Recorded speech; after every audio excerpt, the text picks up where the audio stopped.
Hey guys, it's Tyler from Nelly Security, and in today's video, I'm going to show you how to set up an IP security camera system from start to finish. Now, this might sound like a pretty intimidating topic, but by the end of this video, you'll see that it's not nearly as hard as you might think. But this is going to be a pretty involved video, so let me throw up some timestamps on the screen so you know exactly where we're going, just in case you need to skip around a little bit. And while you're checking that out, let me tell you a little bit about us. We are Nelly's Security, a supplier of security equipment like cameras, alarm panels, access control, and more. We are always posting about the newest surveillance technology, different CCTV tips and tricks, and other security industry related topics. So whether you are a professional security installer, just a networking hobbyist, or someone looking to install your very first security system, you're going to be able to find some kind of value on this channel. So be sure to subscribe to our YouTube channel and follow us across our other social media platforms as well, if this is the kind of thing that you're interested in. Now, let's go ahead and get started setting up this IP system. First, let's talk about the equipment that you're going to need. Now for this video, I'm going to be using UniView for my security equipment and IP Cam Power for my networking equipment, but the principles that I talk about in this video are going to apply pretty much across the board, regardless of the brand that you're using. The first thing you'll need is an IP camera. Now I have 4 of these UniView 4-megapixel turret cameras here. I'm going to be setting up a 4-channel system in this example. If you're not quite sure how many cameras you're going to need, be sure to check the description below because I will leave a link to some resources that will help you figure all that out. The next thing you're going to need is a network video recorder, or NVR. Now in this example, again, I'm using UniView. It's always better for your recorder and your camera to be from the same brand. We will see why a little bit later, just keep that in mind. Now if your recorder is a different brand from your camera, it's still going to be possible for those to work together, but it's just going to be better all around if these are from the same brand. Now you can see on the back of this NVR that it does have a built-in PoE switch. And what I mean by that is you can see these Ethernet ports here. There are 8 of them. This allows us to connect up to 8 cameras directly to the back of this NVR. I chose for an 8-channel here, even though I have 4 cameras, just to give us a little bit of room for growth. We definitely don't want to be limited after we install these 4 cameras. Most NVRs today do have this integrated PoE switch, but not all do. If your NVR does not have this integrated switch in the back, that's no problem. You can get an external PoE switch. And in this video, I'm going to show you both ways to set this up, either with a PoE switch integrated in your NVR or with a separate PoE switch. We also have an IP Cam Power monitor here. It is a full HD 1080p monitor that is specifically designed for use with security cameras. That just means it's optimized for 24/7 performance.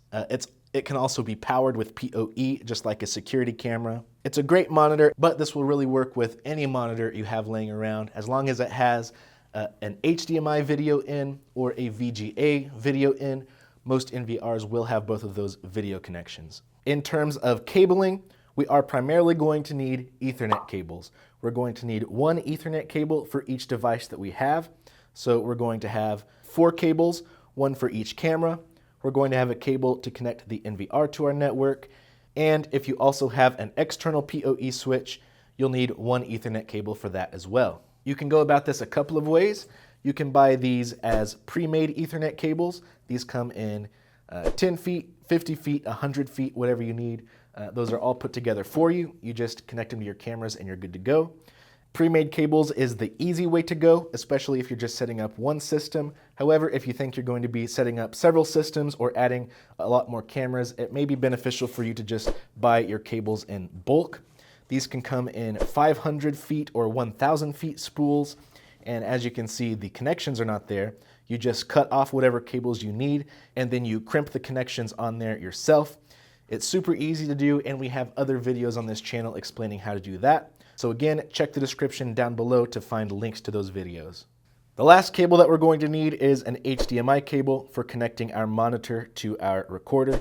Again, you can also use a VGA cable for this. HDMI is going to be a little more high quality. The last thing that we're going to need in terms of equipment is either an internet router or a network switch. Strictly speaking, this isn't required. You can get by setting up your system without an internet connection, but if you want to be able to access your system remotely, which we will talk about at the end of this video, you are going to need to be connected to the internet. The first thing that we are going to do here is set up our NVR. Now for that, I have these 4 cables. First, I have our power cord. This is already plugged into the wall. Next, I have our Ethernet cable that is running to our main network that's connected to the internet. Next is the HDMI cable, which is currently plugged into our monitor. And finally is an Ethernet cable, because remember I told you this particular monitor can be powered with PoE. So we are going to use the PoE switch here in the back of the NVR to power that monitor. For most monitors, this isn't the case, and you'll just plug your monitor into another outlet. So the first thing we're going to do is take our power cord and plug it into our NVR. Now our NVR is connected to power. Next, we're going to take our Ethernet cable and plug it into this network switch right here. Our HDMI cable will go into this HDMI port. And lastly, with this Ethernet cable, we're just going to plug it into port 8 on the PoE switch, and that's going to power our monitor. Now, once I flip this switch, our recorder is going to turn on, and it's pretty much going to be ready to go. Now we can see our monitor is coming on, and we're in. Now to interact with this screen, we just have to plug in the NVR mouse. This is most likely going to come with your NVR, but you can also use pretty much any USB mouse that you have on hand. It's going to bring you through a whole startup wizard depending on your brand of recorder, but this is going to be different for each manufacturer, so I'm just going to skip this wizard for now.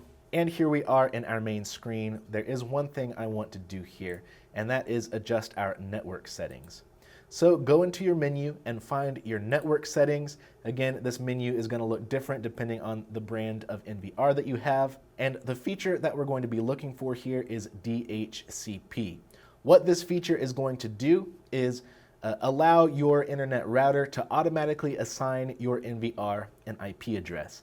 And that is what we want. So if DHCP is not enabled, go ahead and enable that.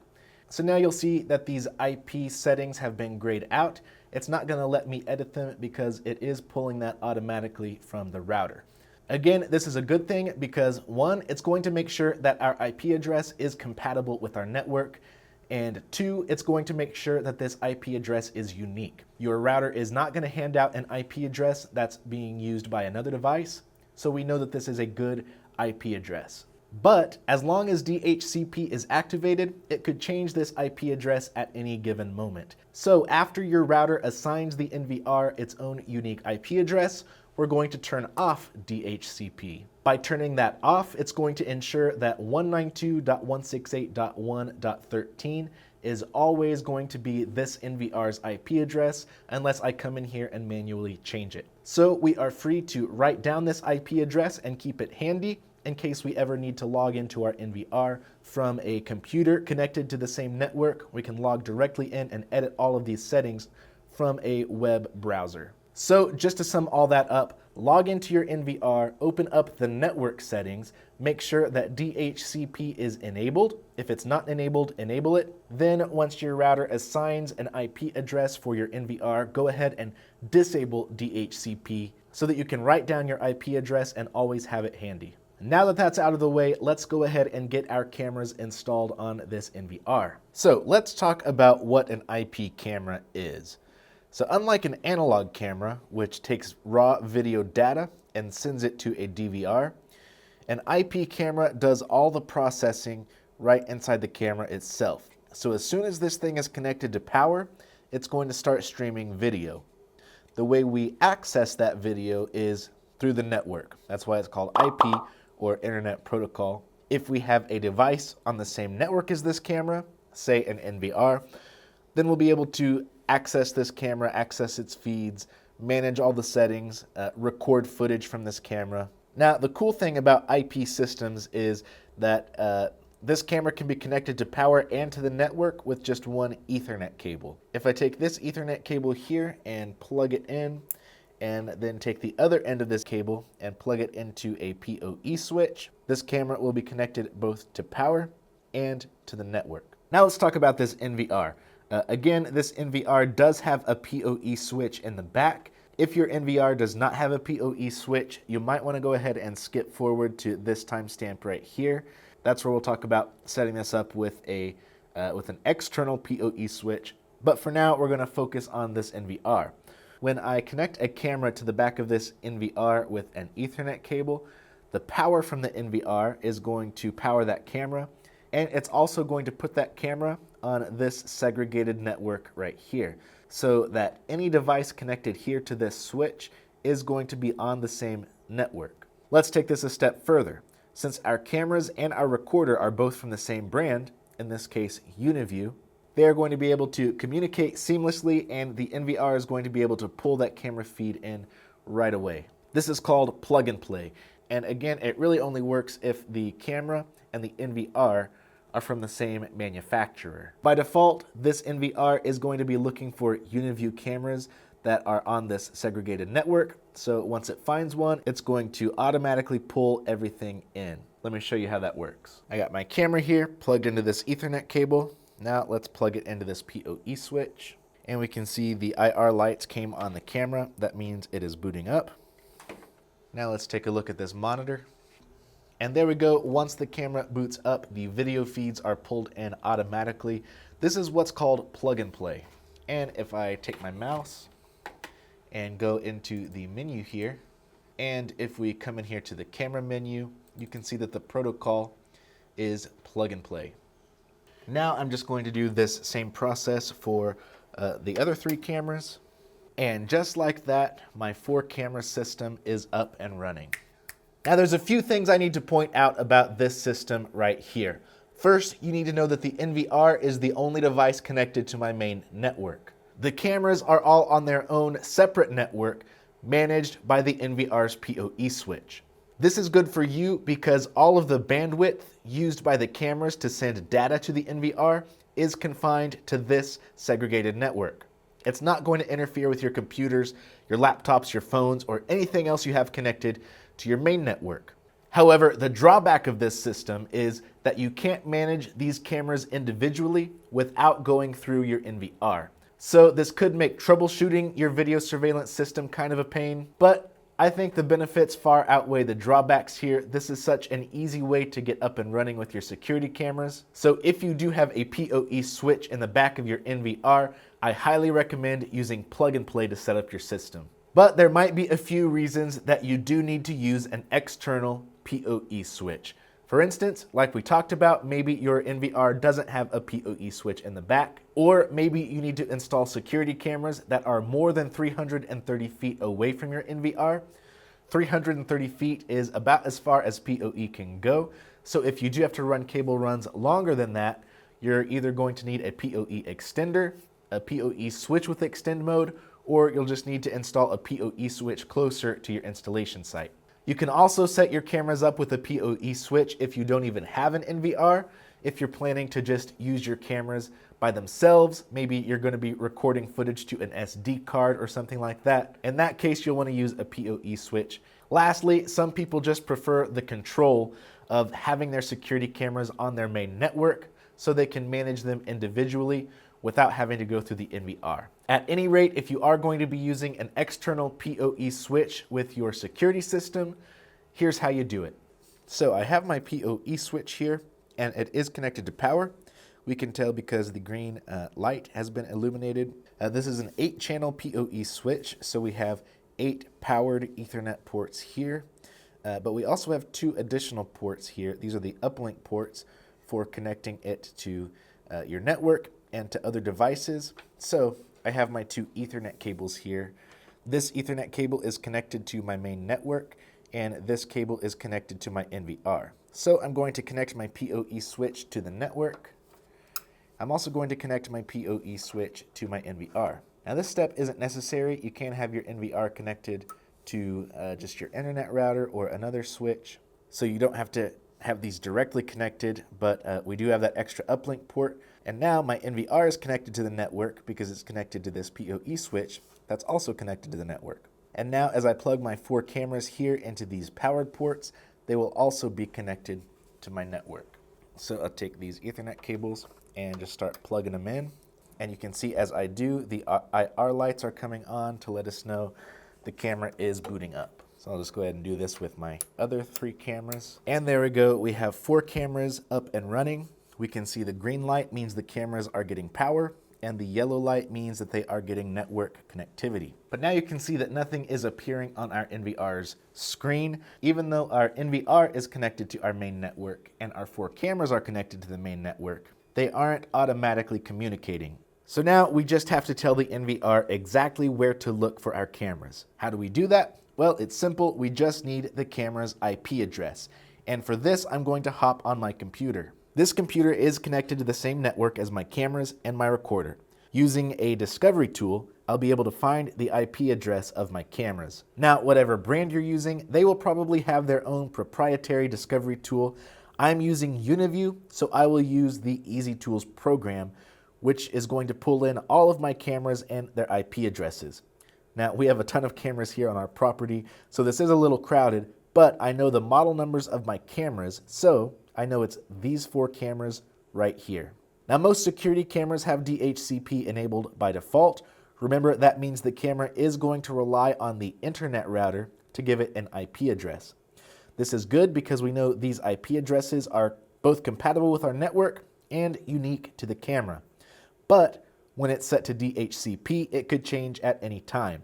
This isn't good because the IP address is the only way our NVR is going to know where to look for these cameras. So just like we did with the NVR at the beginning of this video, we need to go in there and disable DHCP for each camera. If you're using UniView, the discovery tool is also a bulk device configuration tool, so I can do this all at once right here.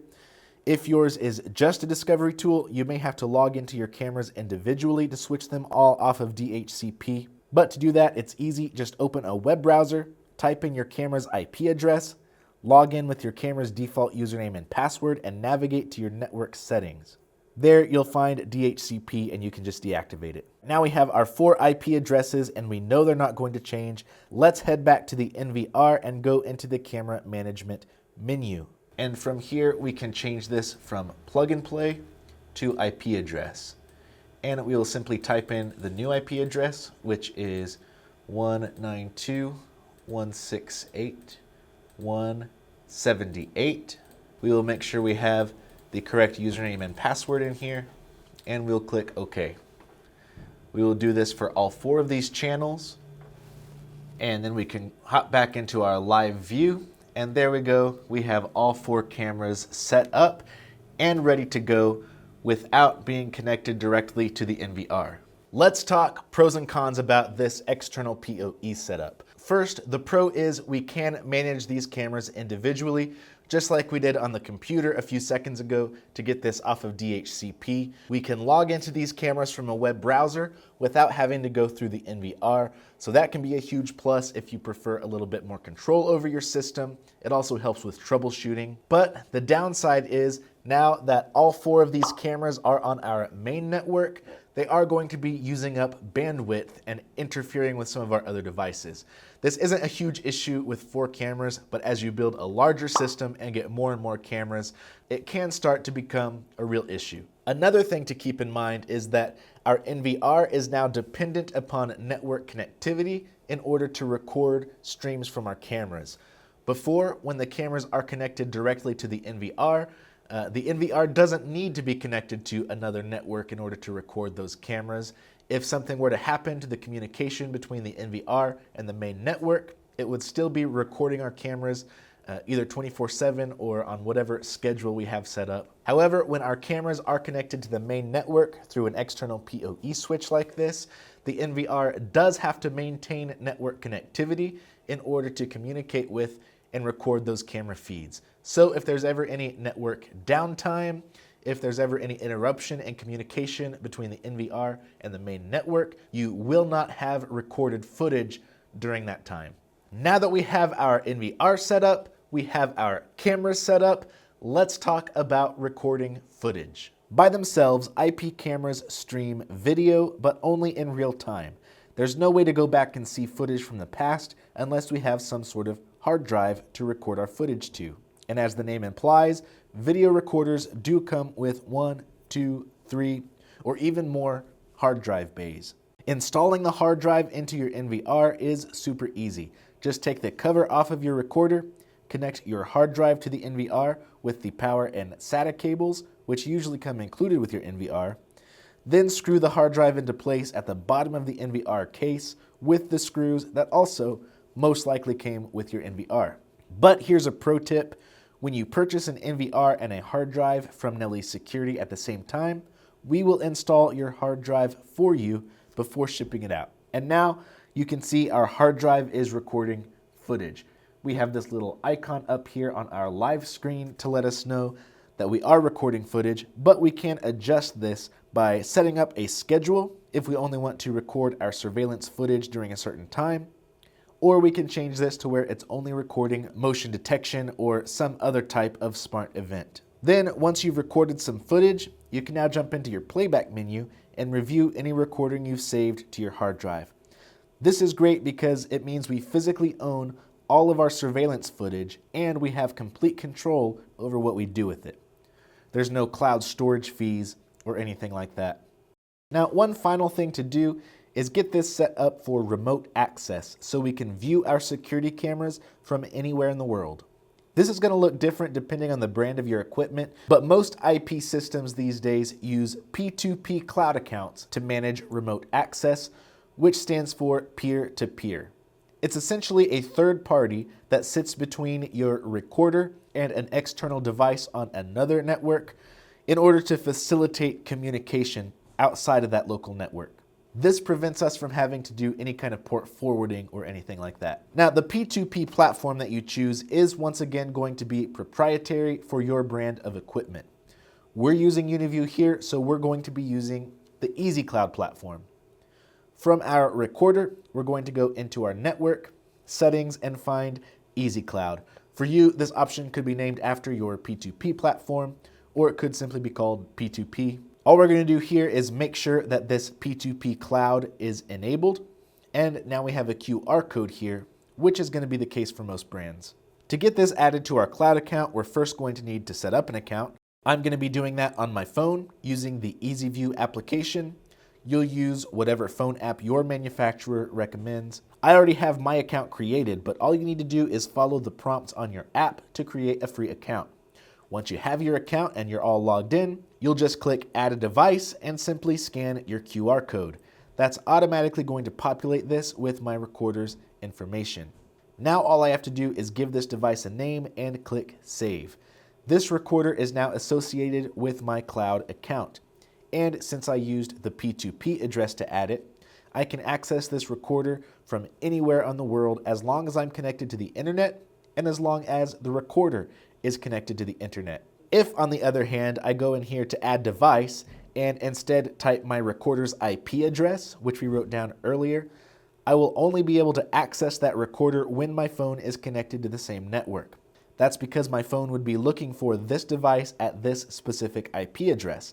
And if it's not connected to the same local network, it's not going to be able to find it there. And with that, our IP security system is set up and ready to go. There's a lot happening here, but at the end of the day, all it really takes is connecting a few devices together and letting them do what they were designed to do.